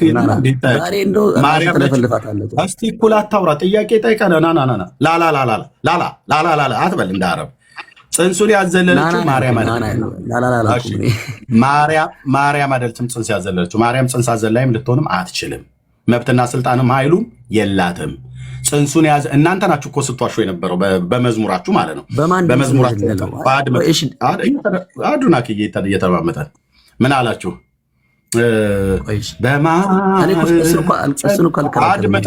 እባክህ እዚህ ቤት ገብታችሁ አልቅሶ ለመውጣት ካልሆነ በስተቀር በእውቀት ሞገተ የምታወራ ነገር ካለ ጨርስ። እሺ ጨርስ። ጽንሱን ያዘለለው ማርያም መሆኗን አሳየኝ። ዮሐንስ በኤልሳቤጥ ጽንስ ውስጥ የዘለለው እርግጥ ለማን ነው? ታምራቶች የሚያደርግ ቆይ ታምራቶች ለማን ነው? አድምጠኛ ታምራት የሚያደርግ ታምራት ሁሉ ከእግዚአብሔር ነው። ይሄ እኮ ምንም የሚካድ ከማርያም አይደለም። ዮሐንስ ከማርያም አይደለም። ዘጋው። ከማርያም አይደለም። አድምጠኛ። እሺ አድምጠኛ። ዮሐንስ የማንን ድምፅ ሲሰማ ነው የዘለለው? ጥያቄው ልመልስ። መልስ። የማንን ድምፅ ሲሰማ ነው የዘለለው? ዮሐንስ የማርያምን ድምፅ ሰማ አይልም ሲጀምር። አየኸው? የማን ድምፅ ሲሰማ ነው አልከኝ። አልሰማም። ዮሐንስ ሳይሆን እናቲቱ የእህቷን ወይ የዘመዷን የኤልሳቤጥ የማርያምን ድምፅ ነው የሰማችው። ልጄና እኔ አብረን ሰማን እኮ አላለችም አሮጊቷ ያለችው የሰላምታሽ ድምፅ በጆሮዬ በመጣ ጊዜ ነው ያለችው። በዮሐንስ ጆሮ የማርያም ድምፅ በገባ ጊዜ አይልም። አይልም። ማርያም ማህፀን ውስጥ የሆነ ዱባ በልታ ሄደች ነው የሚመስላችሁ እናንተ። በማርያም ማህፀን ውስጥ አንደኛ አምላክ አለ። ልብ በል። አንደኛ እዛ የተሰባሰቡትን አራቱን አካላት አላወቃቸውም። በጌታ እናት ውስጥ ያለው አምላክ አለ። ማርያም ራሷ የተቀባች በመንፈስ ቅዱስ ያደረባት ሴት ናት። ኤልሳቤጥስ መንፈስ ቅዱስ ያደረባት ሴት ናት። በኤልሳቤጥ ማህፀን ውስጥ ያለው ብላቴናስ ገና በእናቱ ማህፀን መንፈስ ቅዱስ የተሞላ ልጅ ነው። ልብ በሉ እዚህ ያላችሁ ሰዎች። ዮሐንስ መንፈስ ቅዱስ የሞላበት ብላቴና ነው። ገና አሮጊቷ ኤልሳቤጥ ማህፀን ውስጥ አለ። ኤልሳቤጥም መንፈስ ቅዱስ የሞላባት ሴት ነች። የጌታችንም እናት መንፈስ ቅዱስ የሞላባት ሴት ናት። በጌታችን እናት በማርያም ውስጥ ሁሉንም በመንፈስ ቅዱስ የሞላ አምላክ ሰማይና ምድር የፈጠረ ገባሬ ሰማያት ወምድር አምላክ አለ። የሥላሴ ሁለተኛው አካል እና እዛ ክፍል ላይ ምንድነው ብሎ የሚሉት? አሁን አዱናክ እንዳለው ኦርቶዶክስ ኦፊሻሊ ነው። ኦርቶዶክስ በመዝሙር ሁሉ ነው የምትዋሸው። ባይዘው እዛ ክፍል ላይ ምን አሉ? በማኅፀን ቅኔ ለማርያም ተሰማ አሉ። ውሸት። በማኅፀን ቅኔ ለማርያም ተሰማ በተራራማው ሀገር በኤፍሬም ከተማ አሉ። ውሸት። ሁለተኛ ውሸት። እግዚኦ። በማኅፀን ቅኔ ለማርያም አልተሰማም። አንድ ልብ በሉ፣ ውሸት ነው። ሁለተኛ በተራራማው ሀገር በኤፍሬም ከተማ ይላሉ። ውሸት ነው። በይሁዳ ከተማ ነው የሚለው መጽሐፉ። ቅኔውን ዮሐንስ ያንቆረቆረው ለማን ነው? በማርያም ማኅፀን ውስጥ ላደረ በመንፈስ ቅዱስ ገና በእናቱ ማኅፀን ሳለ እንዲቀባ ላደረገው ሰማይና ምድር ለፈጠረ ከእናቱ ማኅፀን ለሰራው ለልዑል ለእግዚአብሔር ለወልድ ነው ብላቴናው ቅኔ ያሰማው። እነሱ ግን ምን አሉ? ኦርቶዶክሳውያን የናዱናክ ዘመዶች በማኅፀን ቅኔ ለማርያም ተሰማ። ውሸት። በተራራማው ሀገር በኤፍሬም ከተማ ውሸት። እንደዚህ አጭድልሃለሁ ማለት ውሸት። መጽሐፍ አይልም። ተራራማው ሀገር ሳይሆን ሚዩት አድርገው ልጨርስና እሰጥሃለሁ። በተራራማው ሀገር በይሁዳ ከተማ ነው። ወደ ተራራማው ሀገር ወደ ይሁዳ ከተማ ሄደች ነው የሚለው መጽሐፉ። እናንተ ይሁዳን ኤፍሬም ለኢየሱስ የዘመረው ለማርያም ትላለች። ዮሐንስ ሲናገር በረሃ ያደገው ድንግል ስትናገር ምን እንዳዘለለው እኔ እነግርሃለሁ። ዮሐንስ ስራውን ጨርሶ ሄዷል። እኔ እነግራችኋለሁ። እሱን ይንገረን ነው አይደል ያላችሁት? እኔ ተክቼ እነግርሃለሁ። በእውነት አባቶቼ ነቢያትን ዮሐንስን ተክቼ እነግርሃለሁ። ምንድን ያዘለለው አይደል ያላችሁት? ጥያቄ የጠየቃችሁት ለዮሐንስ ያዘለለኝ እኮ የማርያምን ሰላምታ በእናቴ ማኅፀን ውስጥ ሆኖ በጆሮዬ ሲንቆረቆር ነው አይልህም አላሉም ጸሐፊዎቹም። ታዲያ ዮሐንስ ሲናገር ምን እንዳዘለለው ነው አይደል ያላችሁት? ምንድን ያዘለለው ብለህ ካልከኝ እዛ በማርያም ማኅፀን ውስጥ እሱን አይደለም ኮረብቶችና ተራሮችን ሁሉ ሊያዘልል የሚችል የሰማይ አምላክ እግዚአብሔር ኢየሱስ ክርስቶስ አለ ማለት ነው። እናንተ ኮረብቶች ለምን ዘለላችሁ? አንቺ ዮርዳኖስ ስለምን ሸሸሽ? ከሲና አምላክ ፊት ተብሎ የተባለ አየህ፣ እዛ በድንግሊቱ ማኅፀን ውስጥ ያለ አይደለም ዮሐንስን ተራሮችና ኮረብቶችን እንደምቦሳ ጥጃ የሚያዘልለው የዳዊት አምላክ በድንግሊቱ ማኅፀን ውስጥ አለ። እሱን አይቶ ነው የዘለለው። እሺ ዮሐንስ የናገር ምን እንዳዘለለው እኔ እነግርሃለሁ። ዮሐንስ ጨርሶ ሄዷል። በእግዚአብሔር መንግሥት ውስጥ ነው ያለው። እኔ ግን እነግርልሃለሁ። ጌታ ኢየሱስ ምስክር። ለዚህ ትውልድ እኔ ነኝ የምናገረው። ለምን ውጣና ተናገር ስበክ ብሎኛል እግዚአብሔር አምላኬ። ስንናገርስ ዮሐንስን ያዘለለው በማርያም ማህፀን ውስጥ አንድ ተወልዶ እንትን ጧፍና ምንድነው ከሱቅ ዳቦ ሊገዛ የተወለደ ህፃን አይደለም። አንድ ተራ ሰው አይደለም። እዛ የተወለደው ተራ ሰው አይደለም። ክቡር ሰው ነው። ጻድቅ ሰው ነው። ፍጹም ሰው ነው። እናስ ፍጹም አምላክ ደግሞ የሆነ የሰማይ ምድር ጌታ ነው የተወለደው። እራሷ ማርያምን በመንፈስ ቅዱስ የሞላ ኤልሳቤልን በመንፈስ ቅዱስ የሞላ ዮሐንስን በመንፈስ ቅዱስ የሞላ ሰማይና ምድር የፈጠረ አምላክ ድንግሊቱ ማህፀኗ ውስጥ ይዘዋለች። ጽንስ ለጽንስ ሲያይ ኢየሱስ ባለበት ቅኔውን ያሰማው ለሱ ነው ዮሐንስ። ደግሞ ምን ቅኔ ሳሰማ ቆይ ዮሐንስ ምን ብሎ ተናገረ? ምንም ከመዝለል ውጭ። ኦርቶዶክስ ግን ሲዋሹ ምን ይላሉ? እናዱናቅና ዘመዶቻችን ምንድነው? በማኅፀን ቅኔ ለማርያም ተሰማሉ እንዴ። እናቲቱ እንኳን ልጄ በማኅፀኑ ጽንሱ በማኅፀኔ ዘሏል እንጂ ያለችው ልጄ በማኅፀን ውስጥ ላንቺ ቅኔን እያንቆረቆረልሽ ነው አለች እንዴ? አላለችም። ውሸት፣ ሶስት ውሸት። ዮሐንስ ቅኔን አሰማሉ? አላሰማም። ቅኔ አላሰማም። ዘለለ ነው ብሎ የሚለው ለማን የዘለለው? ለማርያም አሉ። ውሸት። ለማን የዘለለው? ለኢየሱስ ለጌታ ማለት ነው። ተራሮችና ኮረብቶችን እንደ እምቦሳ ጥጃ ለሚያዘልላቸው ለሱ ነው የዘለለው። ለፈጠረው ለሰራው ነው የዘለለው። መንፈስ ቅዱስን ለሞላው ነው የዘለለው።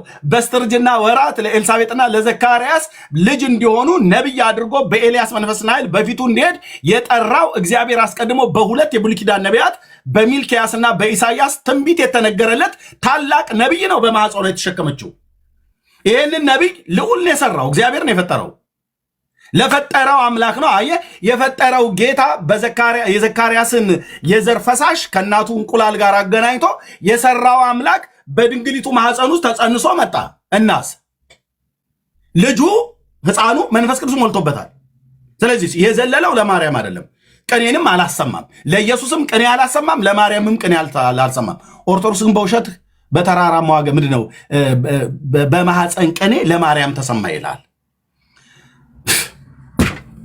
እስኪ መረጃ ካለ ነገር ኤርሚያስ ክብር ማለት አሁን እኮ በጣም እየደከምክ ነው፣ ኤነርጂን የጨረስክ ነው እንጂ ምን መሰለህ፣ ግድ የለም ስለ ኤነርጂ የሚሞላኝ ኃይልን የሚሰጠኝ ክርስቶስ አለ አይደለም። አይ በከንቱ ነው ጊዜ ያጠፋው። በነገራችን ላይ ለምን አሁን ይሄን የተናገርኩትን እንዲና ያርገው አንተ ውሸት ነው በል አይደለም። ዲና ማድረግ ሳይሆን ይኸውልህ ትክክል ነው።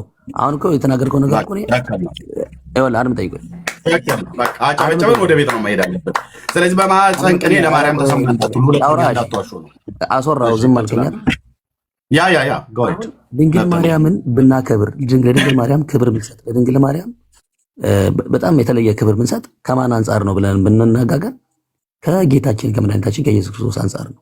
ምክንያቱስ እኛ እኮ ድንግል ማርያምን ያለ ዝም ብለን እኮ አይደለም እንደዚህ የምናገናት አምላካችንን በስጋ ስለወለደች ነው። ሌላ ምንም ታሪክ እኮ የለውም። ኢየሱስ ክርስቶስ እሷን ባይመርጣት ኖሮ ድንግል ማርያም እናቃት ነበር? አናቃት አይደለ? አሁን እዚህ ጋር የሰላምታሽ ድምፅ በጆሮ የመጣ ጊዜ የተሰማው የሰላምታ ድምፅ የድንግል ማርያም ነው። ነገር ግን በውስጣ በማዕፀኗ የያዘችው የዓለማቱን ጌታ ስለሆነ የሁሉ ክብር ለሷ ተገባ። የሁሉ ክብር ለሷ። ለማን የዘለለው ልጁ ለማን የዘለለው? ጽንሱ በማህፀኔ በደስታ ዘለዋልና አለች።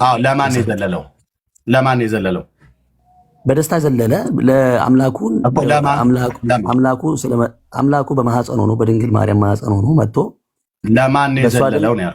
ለይልኝ። ለእናቱ ለኤልሳቤጥ ነው? ለማርያም ነው? ለኢየሱስ ነው የዘለለው? ንገረኝ። እሱ የጌታ እናት ስለሆነች ለጌታ እናት ክብር ለኢየሱስ ክርስቶስ ለአምላኩ ክብር ዘለለ። ለማን የዘለለው? አዶናክዬ ለማን የዘለለው? ለሶስቱም የዘለለው በለንና ወይ ለእናትና ለልጁ ነው የዘለለው በለን፣ ወይ ለእናቱም ለልጁም ለጌታም ነው የዘለለው በለን፣ ወይ ለኢየሱስ ነው የዘለለው በለን። ኢየሱስና ኤልሳቤጥ ለማን የዘለለው? እስቲ አሁን እዚህ ጋር ለማን ነው የዘለለው የሚል እስቲ አሳየኝ። እስቲ አንተ ለማን ነው የዘለለው? አንተን ስጠይቀኝ እና ጠይቀኝ። ለማን የዘለለው? ለማን የዘለለው? እናንተ የዘለለው ለማርያም ነው እያላችሁ ስትሉን አልነበር እንዴ? እኛ ጋር ስትመጣ ለምን ዝም ትላለህ? ለማርያም ዘለለ፣ ለማርያም ቅኔ ተቀኘ እያላችሁ ስትሉን አልነበር? እሺ አድምጣ ይችላል። ያውም ይቆይ ሚታ ለማን የዘለለው አዶናቅ? እሺ አድምጠኝ፣ በደንብ አድምጠኝ።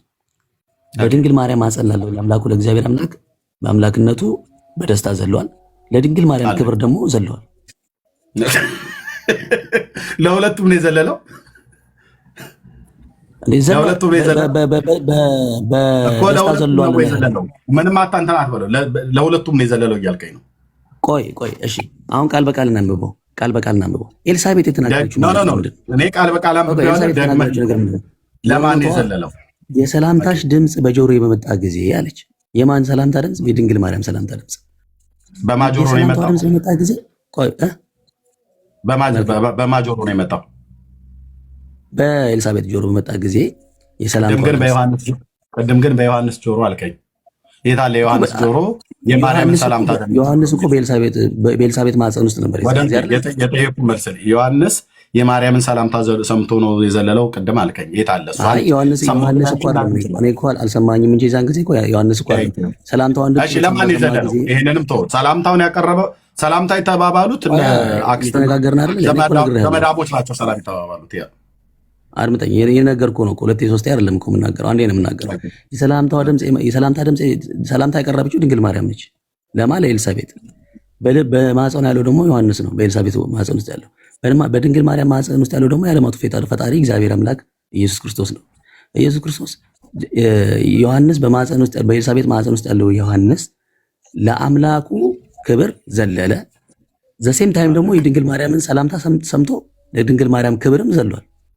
የት አለ? የማርያምን ሰላምታ ሰምቶ የማርያምን ሰላምታ ሰምቶ ለማርያምም ዘለለ ለኢየሱስም ዘለለ ብሎ የሚለውን ጽሑፍ አሳየኝ።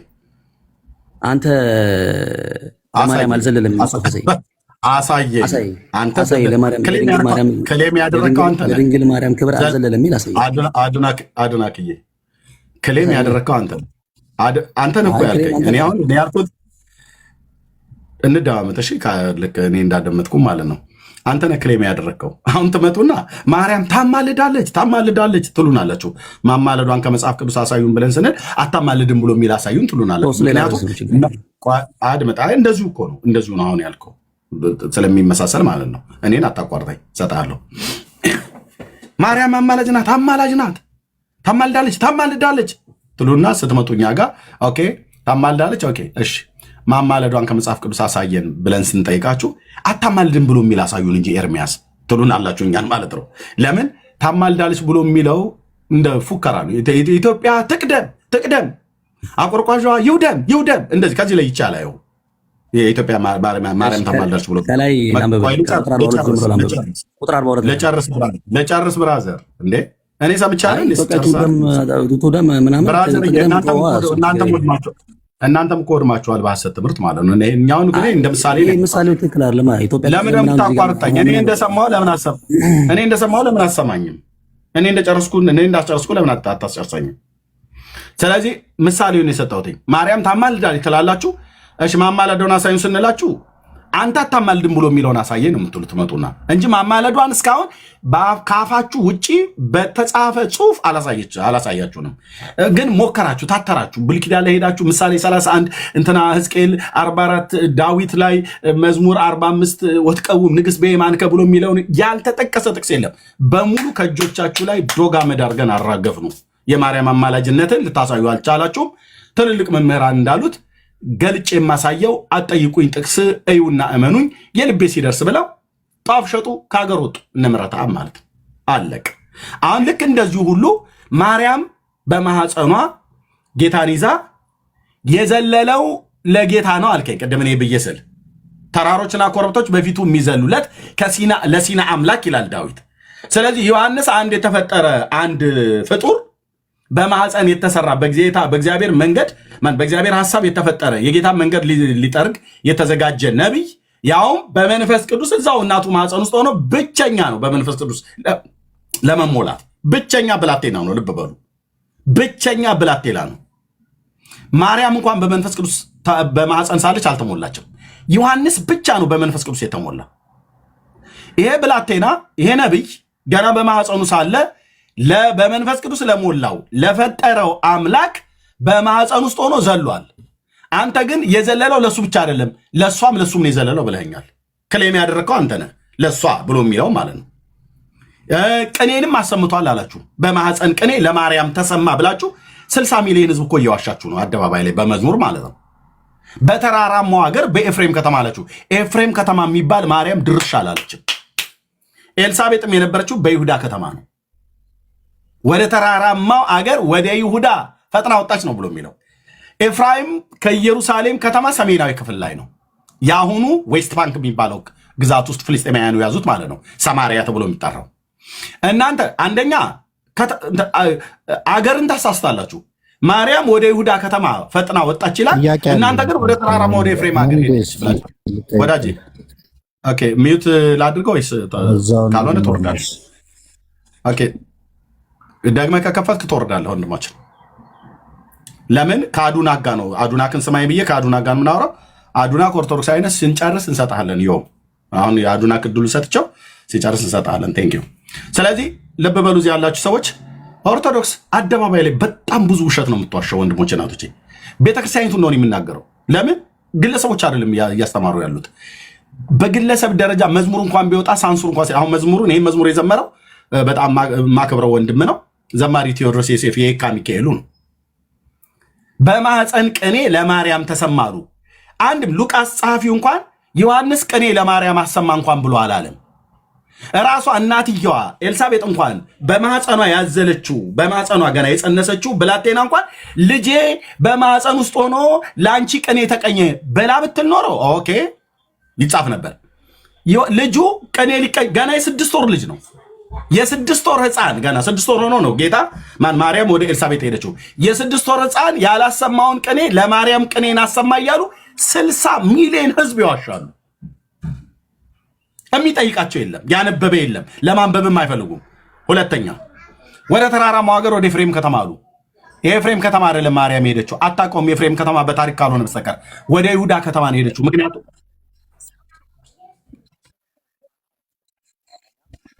እታች ረዳ ታዲያ እታች ሆነ ትሰማለህ።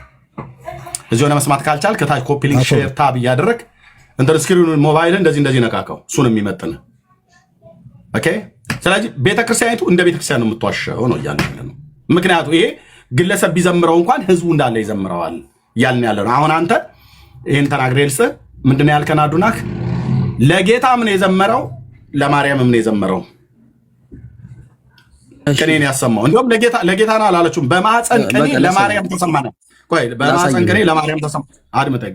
በማህፀን ቅኔ ወዳጄ ስልሰተ ነው። በማህፀን ቅኔ ለማርያምና ለኢየሱስ ተሰማ እንኳን አላላችሁም። በማህፀን ቅኔ ለማርያም ተሰማ ነው ያላችሁት። ለኢየሱስ እንኳን ቅኔ ተቀኘ ብላችሁ አላላችሁም። ኬት አምጥተህ ነው ታዲያ? አሁን የዘካርያስ ልጅ ለማርያም እንደሰገደ ለኢየሱስ እንደሰገደ ለማርያም ሰገደ፣ ወይ ደግሞ ለኢየሱስ እንደዘለለ ለማርያም ዘለለ ብሎ የሚለው አንተ ክሌም ስላደረከው መረጃ ውስጥ ነው እያለ አሁን በደንብ አዳምጠኝ። በማለት እንዳትቀበብኝ። በመጀመሪያ ደረጃ ሁለት ነገሮችን ትክክል ነገር ተናግረሃል። ማርያም አታማልድም ብለሃል። አሁን ለፕሮቴስታንት ማርያም አታማልድም። አመሰግናለሁ ይህን ስለተናገርክ። ሁለተኛ ደረጃ ደግሞ 60 ሚሊዮን ትንሽ ቁጥሩን አሳንሰዋል። ይህንን በማመን አመሰግናለሁ። 60 ሚሊዮን ብቻ አይደለም 80 ሚሊዮን በላይ ነን እኛ። ይህንንም ቴንክ ዩ ቬሪ ማች እናመሰግናለን ይህን ስላልክ። አሁን ቁጥር 42 ላይ ያለውን ቃል አነባለሁ። በታላቅ ድምፅ ጮኻም እንዲህ አለች ይላል። መንፈስ ቅዱስ ኤልሳቤጥ መንፈስ ቅዱስ ከሞላባት በኋላ በታላቅ ድምፅ ጮኻ እንዲህ አለች ይላል። ምን አለች? አንቺ ከሴቶች መካከል የተባረክሽ ነሽ አለቻት። ከዛ በኋላ ምን አለች? የማህፀንሽን ፍሬ የተባረከ ነው አለቻት። አሁን ለይልኝ፣ እዚህ ጋር ለይልኝ። አሁን ኤልሳቤጥ የሰጠችው ክብር ለማርያምና ለጌታችን ለመድኃኒታችን ለኢየሱስ ክርስቶስ አንድ አይነት ነው? ጥያቄ ምን አርከው ወንድም አለ። ይሄ እኮ በጥያቄ ሊመለስልህ ነው የተሰጠው። ጥያቄው ምን አለ? የቀደሙን ጥያቄ ምን አለ? መልስልኝ፣ ይመልስልኝ፣ ይገባል። ብራዘር የጠየኩን ጥያቄ ምን አርከው? ካቃተህ ዮም አንተ ካለመለስከው የጠየኩን ጥያቄ አድምጠኝ። እንደዚህ የምታወራ ከሆነ ደክሞሃል። በቃ 600 ሰው 560 ሰው ፊት ለጠየቁ ጥያቄ እኔ አንተው ጠይቀህ አንተው አትመልስ። የራስን ጥያቄ አይደለም ትመልሰው። እኔ ጠየቁ ጥያቄ መልስ። እኔ ጠየቁ ጥያቄ ምን ነበር? አንተ የጠየቀው ጥያቄ ዮሐንስ በኤልሳቤጥ ማህፀን ውስጥ ሆኖ ለማርያምም ነው የዘለለው ለጌታም ነው የዘለለው ብለሃልና እሱን አሳየኝ ያልከኝ አይደል? አዎ ለማርያም መዝለሉን እንደዚሁም በማህፀን ቅኔ ለማርያም ተሰማ ብሎ የሚለው መዝሙሩም ስለምዘምረው ቅኔን ማሰማቱ ለማርያም ነው ቅኔውን ያሰማው ብላችኋል። ቅኔ ማሰማቱና ለማርያም መዝለሉን ለማርያም ቅኔ ማሰማቱን ንገረን ከመረጃ ላይ። በቃ ስለዚህ ጥሩ አሁን በደንብ ላስረዳሽ። በቃ አሁን ጌታችን ማነው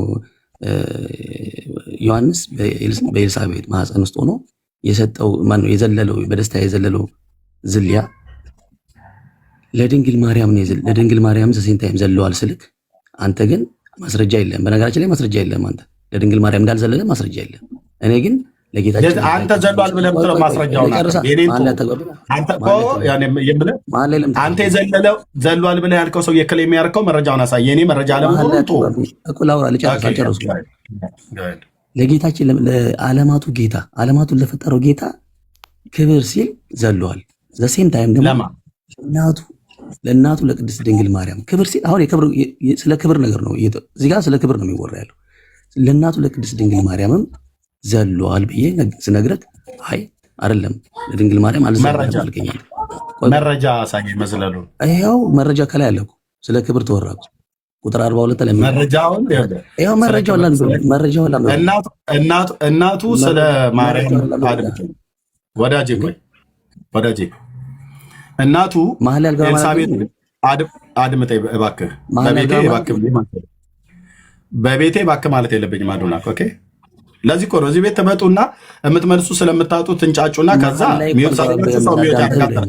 ትንሽ አዳምጠኛ። አንተ እያወራ ስለሆነ ጥያቄ ጠየቅኩ። ለጠየኩ ጥያቄ አይደል መልስ እየሰጠኛለሁ። ጥያቄውን ለማርያም ክብር ማነው ሶሪ የተባረክሽ ነሽ ብላ ኤልሳቤጥ ማርያምን ነው ያወራችው። በማህፀንሽም ያለ ፍሬ ደግሞ የተባረከ ነው ያለችው ኤልሳቤጥ ናት። እኔ እናቱ የዮሐንስ እናት ኢየሱስን ምን አለችው? በማህፀኗ ያለውን ፍሬ ምን አለች? ማርያምንም ምን አለቻት? አይደለም እየጠየቁ ያለሁት ልጁ ምን አለ? እናንተ ልጁ እኮ ነው ቅኔ ያሰማ የምትሉት ለማርያም ልጁ እኮ ነው ለማርያም ሰገደ ብላችሁ የምትሉት። እናቲቱን ተውና ኤልሳቤጥን አንዱ ካለ ይሄ ዝም ብሎ በመድኃኒዓለም እታች ወረድ። በቃ እድል ቢሰጡ አትሰማም። እታች ወረድ። ቴንክ ዩ ደግማችሁ እንዳታስገቡት። እናተ እንኳን ሲያሳድጉ በስርዓት አላሳደጉም እንዴ? ሰው እኮ ሲያወራ መሀል አይገባም ተብለሃል። ኦርቶዶክሳዊ ወንድም ነው አዱናክ። እሱ ሲጨርስ እመጣለሁ አልኩ። አፍህን በላ ማለት ነው። አሁን ብታወራ ሌላ ነገር አታወራም።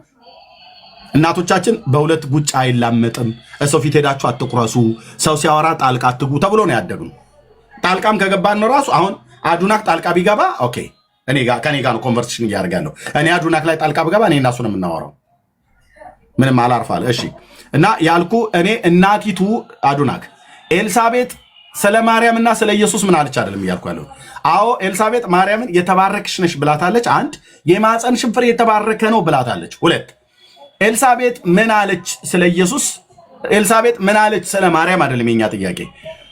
እናንተ እያላችሁት ያለት ኤልሳቤጥ ማህፀን ውስጥ ያለው ብላቴናው ለማርያም ቅኔን አሰማ ብላችኋል። አደባባይ ላይ ዋሽታችኋል። ሁለተኛ አንተ ደግሞ ለማርያም ጭምር ሰግዷል አልከኝ። እሱን ቅኔ ማሰማቱና መስገዱን ቅኔ ማሰማቱና ለማርያም መዝለሉን ለማርያም መረጃውን ስጠኝ ነው ያልኩ። ጥሩ እንግዲህ ክፍሉ የሚያወራው ስለ ድንግል ማርያም ክብር ነው። የድንግል ማርያም ክብር ከማን መጣ ከተባለ ከጌታችን ከመድኃኒታችን ከኢየሱስ ክርስቶስ ከዓለማቱ ፈጣሪ ነው የመጣው ክብሩ። ክብር ሲወራ አልጨረስኩም። ብርክዬ አውራ ከኔ ጋር ተግባባን። አውራና ከቦት ያውራ ላውራ ልጨርስሽ እኮ አናቋርጠም። አንተ አውራ ግን ብርክዬ አውራህ ነው ብዬ የምለው። ኦኬ ቀጥል። ችግር የለውም። ከኔ ጋር ይበቃል። ምክንያቱም ለጠየቁት ጥያቄ ችግር የለውም። እዚህ ጋር የሚወራ ያለው ወሬ የሚነገረው ነገር እዚህ ጋር የሚነገረው ነገር ስለ ክብር ነው። ስለ ጌታችን ስለ መድኃኒታችን ስለ ኢየሱስ ክርስቶስ አምላክነት ክብርና ስለ እናታችን ስለ ቅድስት ድንግል ማርያም እናትነት ክብር ስላላት ጸጋ ክብር ነው። ምክንያቱም ጸጋ የሞላብሽ ስላላት አምላካችን መድኃኒታችን ኢየሱስ ክርስቶስ ጸጋን የሞላባት ስለሆነ ስለ ክብሯ ነው የሚወራው። አሁን እዚህ ጋር እኔ አንድ ኤቪደንስ አለኝ። ምንድነው ኤቪደንስ? እኔ ከላይ ኤልሳቤጥ እናቱ ኤልሳቤጥ ለሁለቱም ክብር ሰጥታለች። የሰጠችው ክብር የተለያየ ቢሆንም በውስጥ ታዋቂነት የተለያየ ቢሆንም ለሁለቱም ክብር ሰጥታለች። ጽንሱ ደግሞ በኤልሳቤጥ ውስጥ ያለው ጽንስ ደግሞ ዮሐንስ በደስታ ዘለዋል። አሁን እዚህ ጋር ሁለት ነገር አልተጠቀሰም። ለድንግል ማርያምና ለጌታችን ለመድኃኒታችን ለኢየሱስ ክርስቶስ ተብሎ አልተጠቀሰም። እዚህ ጋር በእርግጥ እንደዚህ ተብሎ አልተጠቀሰም፣ ግን በደስታ ግን ዘለዋል። በደስታ የዘለለው ምን ሲሆን ነው ሲባል የድንግል ማርያም ሰላምታ በእናቱ ጆሮ በገባ ጊዜ ማህፀኑ በማህፀኑ ይላል። እንደዛ አዎ፣ በእናቱ ጆሮ ወደ እሱ ነው የገባው ወይስ ወደ እናቱ ጆሮ ነው የገባው? ይኸው የሰላምታዋ ድምፅ በእናቱ ጆሮ በገባ ጊዜ አልኩህ እኮ። እኔ እኮ ወደ ማን የማርያም ድምፅ ወደ ማን ነው የገባው? ወደ ዮሐንስ ነው የገባው? በማህፀኗ ወዳለው ወደ እናቱ ጆሮ ወደ እናቱ ጆሮ ማለት ወደ ልጁ ግን ገብቷል እንዴ? ኤርሚያስ ምን አይነት ጥያቄ ነው የምጠይቀው? እንደዚህ አይነት ወደ ልጁ ወደ ማህፀን ውስጥ ወዳለው ልጅ ጆሮ ነው ወይ ሰላምታ ያቀረበችው ማርያም? ማለት አሁን አንተ እንዴት አይነት ጥያቄ ነው? አሁን አንተ ለምሳሌ አንተ ራሱ የምታወራው ማለት ነው። አንተ ራሱ የምታወራው እኮ ነው አዱና። መጽሐፍ ቅዱስ ነው የማወራው። ሰላምታውን ብራዘር፣ አይ በመጽሐፍ ቅዱስ ማውራት ያሁን ጴንጤ ፊት ቀርባችሁ ነው ከመጽሐፍ ቅዱስ እናንተ የምታወሩት። በመጽሐፍ ቅዱስ እንይዛችኋለን እንደኛ መጽሐፍ ቅዱስ እየተከላከልኩ ያለው አሁን እሺ፣ አሁን የጠየኩን ጥያቄ መልስልኝ። ወደ ማርያም የሄደችው ማን ናት? ኤልሳቤጥ ነች አይደል? ማን ነው? ሶሪ፣ ወደ ኤልሳቤጥ የሄደችው ማን ናት? ማርያም ናት አይደል? ማርያም። እሺ፣ ስትደርስ ወደ ተራራማው ወደ ይሁዳ ነው ወይስ ወደ ኤፍሬም ከተማ ነው የሄደችው? እሱ አይደለም አሁን እሱ አይደለም ንግግራችን። ኖ መንገዱን አብረን ወዴት ነው ሄደችው? ወዴት ነው ሄደችው? ልመጣ እቺ ለማምለጥ ስትፈልግ ወዳጄ እያደመጥ ወዴት ነው ሄደችው? ማርያም። ጥያቄ ምንድን ነው? ጥያቄ ማርያም ከየት ተነስታ ወዴት ነው ሄደችው? ካልሆነ አዱናክ ሚዩት አድርጋለሁ። ቅድም ጀምሮ ጠይቄያለሁ። ቅድም ጀምሬ ጠይቄያለሁ። ቅድም ጀምሬ ጠይቄያለሁ። እኔ የትማቸው የአምላኬ እግዚአብሔር ቃል ላይ ነው የቆምኩትኝ። እናንተ ናችሁ እየሸሻችሁ። አድምጠኝ፣ የጠየኩ መልስልኝ። ካልሆነ ቁጥር 42 እና ቁጥር 43 ላይ ነው ወይ? ካልሆነ ታይቶ ወርዳለህ። 42ንም 40ን ለማውራት መደማመጥ አለብህ። ካልሆነ እታች አወርዳለሁ። ቁጥር 42 እና ቁጥር 43 ላይ ትወያያለህ ወይ አትወያይም? እሺ፣ ከዚህ በኋላ ከከፈትክ እታች ነው ዱብ ማድረግ እንደ በረሮ ማለት ነው። ምክንያቱም ተግባቦትህን መልሱ ሲያጥር መጮህ ጀመርክ ማለት ነው። ከሰማኸኝ ግን እንደማመጥና እናውራ። ኦኬ፣ ማርያም የሄደችው ኤልሳቤጥ ጋር ማርያም ናት። ከየት ተነስታ ነው የመጣችው? ከየት ነው የተነሳችው ማርያም ነው ያልኩ። ወዴት ነው የሄደችው? ለምንድን ነው እዛ ጋር አትንካብኝ ብሎ የሚለው? አጠቃላይ ነው እየተነሳ ያለው። ለምን አትንካብኝ ያለው? ቤተክርስቲያኒቱ ኦርቶዶክስ ህዝቡን 60 ሚሊዮን ህዝብ ዋሽታለች። ምን ብላ? ይኸው በመዝሙራቸው እዚህ ልክፈተው፣ እሱ እንዳይነካብን ነው። ውሸቱ ነው እዚህ ጋር። አሁን አንተ ህፃኑ ለማርያም ሰገደ ብለህ የምትለውን ብቻ አይደለም፣ ለማርያም በማህፀን ቅኔ ያሰማ ብላችሁ የምትሉትን ውሸት ብቻ አይደለም። እራሱ ማርያም ከየት ተነስታ ወዴት እንደሄደች የሚናገረውን አደባባይ እዚህ ህዝብ ፊት ዋሽታችኋል። አንተ ውሸት እኮ ትዘምራለህ፣ እውነትን አይደለም ዘምረው፣ ውሸትን ትዘምራለህ። እንዲህ ብሎ ማለት ነው። ያው ስሙት እና ይሄኛውን ውሸት ተወው ነው። አልተወውም። ለምን ተዋሻላችሁ? ይህንን ህዝብ ምን አረጋችሁ ነው እያልን ያለ ነው። በማህፀን ቅኔ ስሙት። አንዴ ጠብቁ፣ ማስታወቂያ ገብቶ ነው።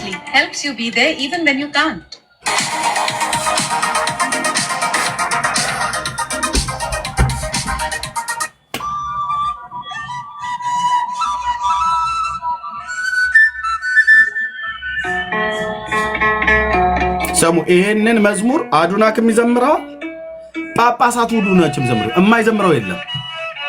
ግን የውሸት መዝሙር ወንድሞች እናቶች፣ ይሄው የአብርሃም አምላክ ምስክር ነው። ውሸትን በዜማ ከሽነው ህዝብ ላይ ይዘምራሉ፣ እነሱም ይዘምራሉ። በአንድ ስንኝ ውስጥ ሁለት ውሸት። ወንድሞች እናቶቼ፣ በማህፀን ቅኔ ለጌታ ተሰማ አይደለም ያለው፣ ለማርያም ተሰማ። ልብ በሉ፣ ለማርያም ተሰማ። በየት? በማህፀን ቅኔ። በማህፀን ውስጥ ያለው ማን ነው? ዮሐንስ ነው። ኤልሳቤጥ ማህፀን ውስጥ ያለው ማን ነው? ዮሐንስ ነው። በእናትየዋ እንኳን አልሰማችሁም ይሄን ቅኔ። ኦርቶዶክስ ግን ሰማው ትልላለች። በማህፀን ቅኔ ተሰማ ብለው ቅዱስ ሉቃስ ጸሐፊው ከቃሉ አገልጋይ ሰምቶም አልጻፈም። ይታያችሁ ወንድሞች ናቶች፣ ሐዋርያት አልጻፉም። እናትየዋን በማህፀኔ ውስጥ ያለ ልጅ ለማርያም ቅኔ ያሰማን ብላ ስትናገር አይሰማም። ኦርቶዶክስ ግን ትዋሻለች። አደባባይ ላይ ምስራቅ አፍሪካ ላይ ተቀምጣ ትዋሻለች። በማህፀን ቅኔ ለማርያም ተሰማ። ይህንን ቅኔ ያሳየናል የቱ ጋር እንደተሰማ። እሺ በሉ በማህፀን ቅኔ ለማርያም ተሰማ አለ። ይህንን ቅኔ መሰማቱን እናቱ እንኳን አልተናገረችም ኤልሳቤጥ። በእውነት በማህፀን ያለው ጽንሱ በደስታ ዘለለ አለቻት እንጂ ለአንቺ ቅኔ ተቀኘ ብላ እንኳን አላለቻትም። የት ሰማችሁ? የት አያችሁ? ማነገራችሁ? ሉቃስ አልጻፈውም። የቃሉ አገልጋይ የሆነው ማለት ነው። መሶሪ ከቃሉ አገልጋዮች የሰማው ለከበረ ቴዎፍሎስ ሲጽፍለት በጥንቃቄ ነው የጻፈው። አልጻፈ። ኤልሳቤጥም አልተናገረችም። በማህፀን ቅኔ ለማርያም ተሰማ አሉ። ውሸት አንድ ብሎ ውሸት ሁለት በተራራማው አገር በኤፍሬም ከተማ አሉ። መጽሐፍም እንደሚናገር ይሁት እንዲህ አይነት ትግል ነው የገጠመን ወንድሞቼ።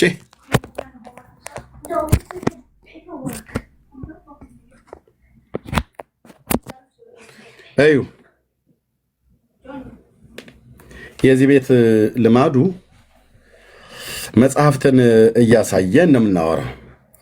ማርያምም በዚያን ወራት ተነስታ ወደ ተራራማው አገር ወደ ይሁዳ ከተማ ፈጥና ወጣች ይላል። ይሁዳ ወደ ደቡቡ ክፍል ነው ሄደችው። በኤፍራይም እና በጁዳ በይሁዳ መካከል ቢንያም የሚባል ነገድ አለ። ውሸት ያው the time of Joshua እንደዚህ ፍርስርስ ነው የምናደርግባችሁ። ፍርስርስ ውሸታችሁን ታቆማለ፣ ሽቀላ ታቆማላችሁ። ምስራቅ አፍሪካ ላይ ተቀምጠ አትሸቀልም። ያው በታይም ኦፍ ጃሹዋ በኢያሱ ዘመን ለነገዱ ርስት ሲሰጥ ኤፍራይም የት ነው ያለው? ኤፍሬም ይኸው እዚህ ሰሜኑ ክፍል ላይ። ኢየሩሳሌም ያለችው የት ጋ ነው? ይኸው ይታያችሁ። ጀሩሳሌም ለነገደ ብንያም የተሰጠ ነው። ቤንጃሚን። ጁዳ የት ነው ያለው? ደቡባዊ ክፍል። ይሄኛው ሰሜናዊ ክፍል። ሴንተር ላይ ማን ያለው? ብንያም። ታዲያ ማርያም የት ነው የወለደችው? ቤትልሔም። ይኸው እዚች ጋር ለይሁዳ ከተማ ውስጥ ማለት ነው። ኤልሳቤጥስ የነበረችው ከዘካርያስ ጋር ወደዚህ ወደ ተራራማው ሀገር ወደ ይሁዳ ነው ሄደችው። እነሱ ግን ይላል ወደ ሰሜን ሄደችው፣ ወደ ተራራማው ሀገር ወደ ኤፍሬም ከተማ። አቤት እግዚኦ!